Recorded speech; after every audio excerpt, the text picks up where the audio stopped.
A Utah mother who once offered parenting advice on her popular YouTube channel will spend up to 30 years in prison for child abuse. A judge sentenced Ruby Franke yesterday after she admitted to abusing her children. Franke's business partner, Jodi Hildebrandt, received the very same sentence. We tend to trust famous people without a second thought, don't we? Especially those who share their lives online like they have nothing to hide. What if you found out they were faking it all along? Ruby Franke and Jodi Hildebrandt were both famous with millions of followers online. Imagine trusting someone who seemed devoted to helping others only to find out they were not who they seemed to be. That's exactly what happened with these two women. On the surface, they appeared to be dedicated to guiding others toward better selves, but the truth wasn't even close. The truth about these women eventually came to light, leaving everyone who once believed in them stunned. How could such respected figures have been capable of such betrayal? Back in 2015, Ruby and her now estranged husband Kevin kicked off their journey into the spotlight by documenting their chaotic life with 6 kids, sharing every moment on their now defunct 8 Passengers YouTube channel. Franke family's YouTube channel had around 2.5 million followers, but something always seemed a little off about their seemingly perfect life. In 2020, the unsettling vibes from their videos led many viewers to sign an online petition urging Child Protective Services to step in. What made her followers do that? The petition was the result of some troubling footage, like the one where Franke's oldest son Chad revealed he'd been sleeping on a beanbag for 7 months after a prank. Initially, Franke brushed off the backlash, claiming she was just showing what a responsible mother looks like. My bedroom was taken away for 7 months and then you give it back like a couple weeks ago. I don't think our viewers know that. You've been sleeping on a beanbag. I've been sleeping on a beanbag since October. And they gave my room back like 2 weeks ago. Oh, I'll give you the reason why I lost my bedroom. I think so. I think this is the reason. At least this is the reason that's been in my head. It's pretty funny, but now that I look back, I mean, it's pretty depressing. No, we never told our viewers. That I woke Russell up at 2 in the morning and told him that we're going to Disneyland and he has to pack. And he got up and made his bed all neatly and then packed all his clothes in a suitcase. And then he walked out the door and I'm like, Russell, he was like, what? And he's all happy. Has his sunglasses on. Do you think it's funny? Because... And then I walk out. If you think it's funny, then that was 7 months ago. Maybe you need longer without a bedroom. By 2022, Ruby Franke's family life had begun to unravel. Her public persona as a devoted mother and vlogger started to crash and fall on its face.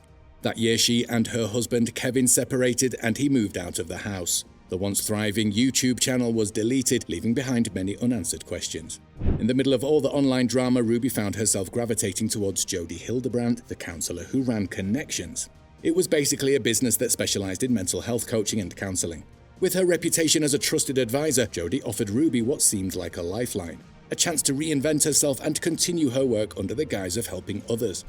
Together, they launched a new video channel under the Connections brand and created a joint Instagram account called Moms of Truth, where they offered parenting classes and mental health advice. On the surface, it appeared that Ruby was simply moving forward, finding comfort in her new role as a mental health coach and in her partnership with Jodi. But for those who knew her best, like her neighbors and her eldest daughter who was away at college, something felt off. They noticed that Ruby was leaving her children alone at home more often, raising all kinds of red flags. It got to a point where it simply couldn't be ignored. Concerned for the well-being of her siblings, Ruby's daughter and others in the community called the authorities, urging them to check on the children. Now here's where their facade fell apart. Back in August, one of Ruby's sons, in a desperate act of survival, escaped from Hildebrandt's house and ran to a neighbor begging for help. This brave move led to the immediate arrest of both women. Their partnership, which was supposed to be about helping others, was built on a foundation of deception and betrayal. And as more people began to ask questions, the disturbing truth behind their collaboration started to come to light. Can you just step out? I have my turn. That's great. Step out of the house. No, I'm not going to step out of the Step out of house. the house. Step out of the house. Whoa. We're just going to see if they'll be out. They're going to be out for me. Wait a minute, how do you come in my house? Okay, just place your hand on your back for me. Perfect. No one could have predicted what happened next. Ruby Franke and her business partner Jodi Hildebrandt were sentenced up to 30 years in prison for 4 counts of aggravated child abuse. But the details of their crimes are even more horrifying than you might imagine. The Washington County Attorney's Office released damning evidence from the case: body cam footage of their arrests, Ruby's handwritten journal entries where she actually justifies the abuse, over 200 photos and witness statements that reveal the chilling truth behind their actions. So what drove these women to commit such unspeakable acts?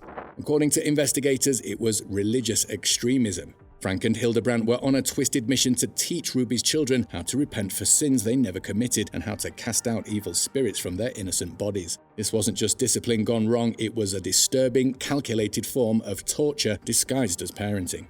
For those who followed Ruby Franke online, this was like a gut punch. With over 2 million subscribers, she presented herself as the ultimate mom, but most of the viewers were not shocked. They signed a petition after all. Still, no one could have guessed the full extent of what was happening behind closed doors.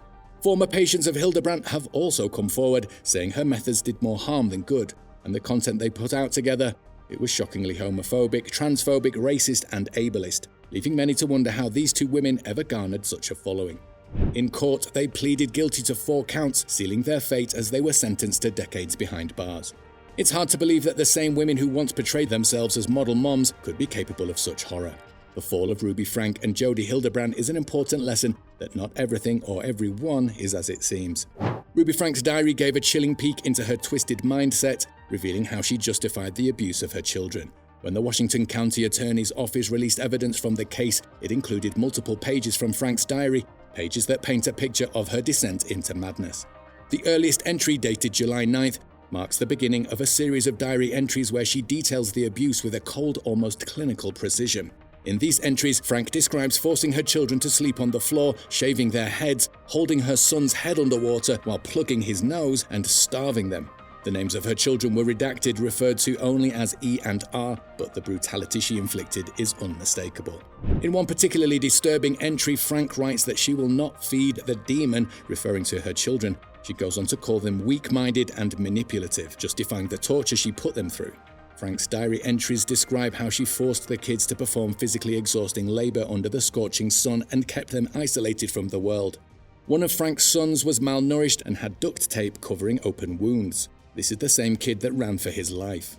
He climbed out of a window and ran to a neighbor's house begging for help. When law enforcement arrived, they found Franke's 10-year-old daughter in a similarly horrifying state, malnourished and clearly abused. The sheer horror is hard to fathom. You come in, my buddy. I'm a police officer. Are you going for the union here? Hey, you okay? Is this just you in here? I'm Sergeant Tobler. What's your name? Where's your sister at? Contact one. You okay? Huh? You doing okay? You don't want to talk to me? Yeah, that's okay. Can you come with me though? We got Jodie out here. You know Jodie? She's outside with us. Jodi Hildebrandt's journey into darkness began long before the public knew her name. Divorced and estranged from her own 2 children, she founded the therapy group Connections in 2012, promising to help you flourish in your relationships through marital and parenting counseling. Her website claimed she would help clients dispose of distortions, ugly lies in order to live in truth, connection, and freedom. But behind all this, she had a far more sinister agenda at play. Even with the culprits behind bars, the children's recovery will be a long road. The trauma they faced will take years to heal.